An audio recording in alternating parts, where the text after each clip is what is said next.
Team Cap or Team Iron Man? You're watching N9000 Plus's review of Captain America Civil War. The Civil War story basically culminates out of all of the different adventures that the superheroes have had that ended up with civilian casualties, and which is a lot. If you've seen any of the other movies, there's been a lot, and no one really thinks of that because they saved the day, but there have been a lot of civilian casualties. There are buildings that drop, all things happen. So the government, the United States government, plans with the UN something called the Sokovia Accords, and this is based on the last conflict that happened in Avengers Age of Ultron. But because of that and all of the things that happened, they created this paperwork that meant the superheroes will work under the auspices of the UN. They will send you out wherever they need to go. They will make sure that you have these missions, and you won't go out unless you have been sent to a place. So that means that no more of them getting phone calls or noticing things happening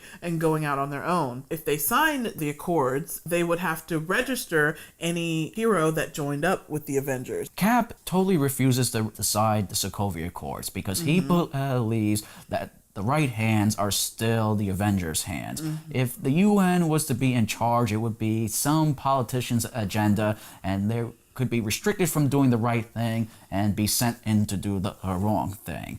Meanwhile, Iron Man firmly believes in the Sokovia Accords because he feels like they should be in check. Someone should be in charge. And he feels very guilty after everything with Ultron. With it not having the meat of the story, this movie basically ends up being a lot of action, which is not bad, and it's done really well. The folly of that was that they wanted to do it in one movie.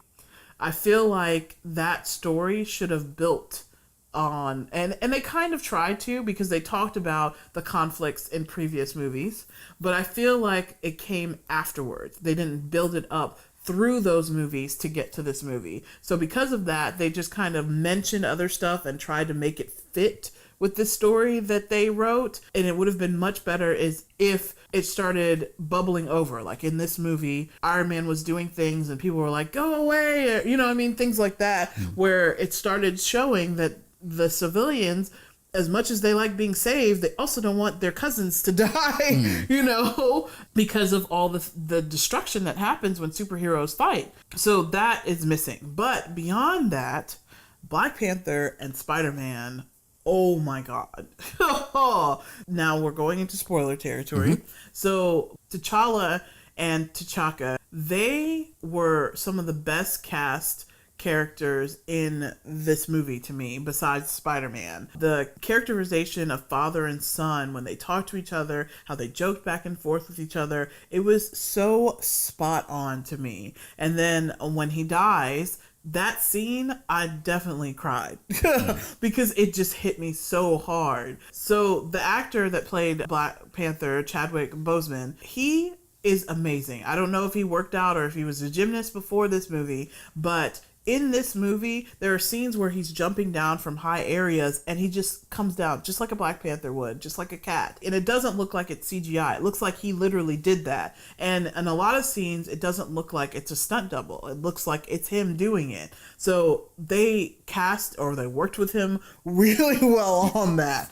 Tom Holland delivers a very amazing performance as both Peter Parker and Spider-Man. We see more Spider-Man than Peter Parker, but no matter what, Tom brings the heart to the character. And the great thing is we're not doing an origin story. We're going straight into it. Tony Stark, Iron Man, already knows about the kid, visits him and says, join my side and I will help you becoming a better superhero. Yeah, just the way that he fought and everything else in the movie. And then plus seeing what the webbing looked like was really cool because it looked like what you would expect the webbing to look like. Now, a big part of this movie is Winter Soldier. We are continuing on from Captain America Winter Soldier and the search for Bucky. Now, Bucky has broken away from Hydra, but he's not totally free from their control. We find out that Zemo was a Sokovia colonel who just witnessed everything firsthand with Ultron, and his whole family had died. Now, as revenge, instead of just straight on attacking the Avengers, he decides to divide them from within. And he basically reprogrammed Bucky back to being the Winter Soldier. Not only that, but he finds the video that shows Bucky killing Iron Man's parents and shows it to them. And then it's revealed that Captain America knew that this happened. It's a little bit ambiguous whether he knew that Bucky did it. In the movie, it looks like he suspected that Bucky did it, but he didn't know for sure until they watched the video. Where, of course, Iron Man thinks that he knew, you know? Iron Man takes that as, yeah, you knew. Yeah. And that is the biggest conflict between them. But we ultimately find out that Bucky, who was originally accused of the UN bombing when T'Chaka was giving this speech about the Accords and was murdered in the process, we all thought that it was Bucky and totally being brainwashed. But it turns out that it was Zemo, disguised as Winter Soldier, putting the blame on the real Bucky and causing all the events from then on. We have 12 superheroes in this film, but it did not feel overcrowded, and everybody had their chance to shine.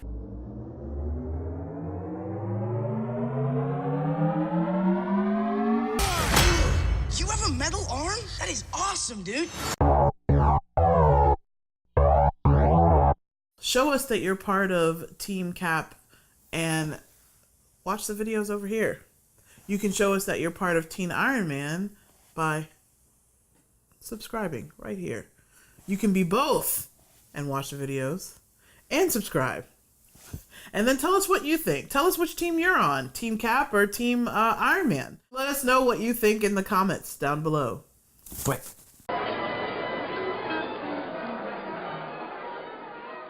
Whispered repetition. Catchphrase.